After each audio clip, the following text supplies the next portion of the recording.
Hi, and welcome back to Thone's James Nibbles number 3. More about profiting from trials. This is part 2 of 4. And we're talking about the observation of trials. And this is the observation of the reflections by a couple, well, actually 3 of the ancient faith fathers on this same section of Scripture where it relates to trials. And so, again, this is about James chapter 1, verses 2 through 8, which we read last time. Understanding Trials, part 2. Why is this in the Bible?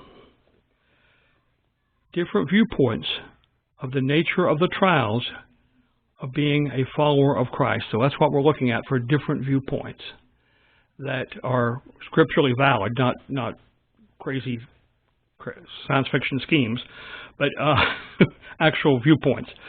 And the communications is some ancient reflections on the meaning and implications of trials. And the application to me.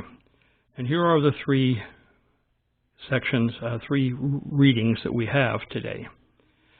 From Augustine. Because we are human, we live in a most dangerous life amid the snares of temptation. And that's in his letters, number 250. So he sees that, that we live in an area, in a situation where we are subject to trials, those temptations. And those are the worldly trials, not the accidental trials or the tests that God gives us. Another reflection here. This is Bede, B-E-D-E. James says that we are tempted by our adversaries in order to learn the virtue of patience and thereby to be able to shower and to prove that in our hearts we have a firm belief in a future retribution. In interpreting this verse, we must bear in mind what the Apostle Paul said about the same thing, knowing that suffering produces endurance, and endurance produces character. And that's Romans 5, verses 3 and 4.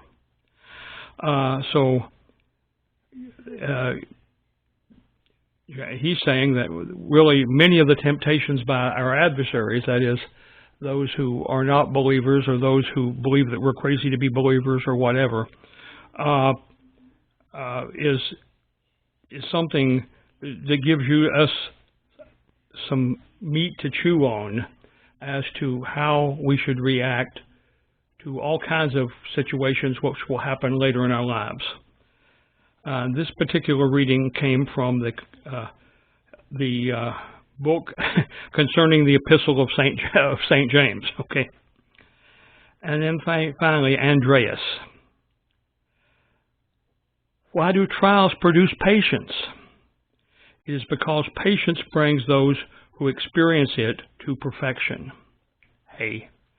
Now, this is getting kind of closer to my own heart. And we'll be talking about perfection, actually, in 3 lessons from now. But, and this comes from a volume called Catena, C-A-T-E-N-A. And we'll find that several of these commentaries are from that book. So God leads us with, your understanding of the reason for trials brings you closer to the faith which makes you useful for the kingdom.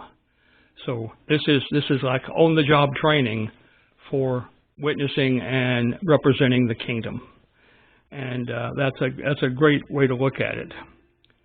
My response, Lord, thank you for this long-standing understanding of who and what we should be.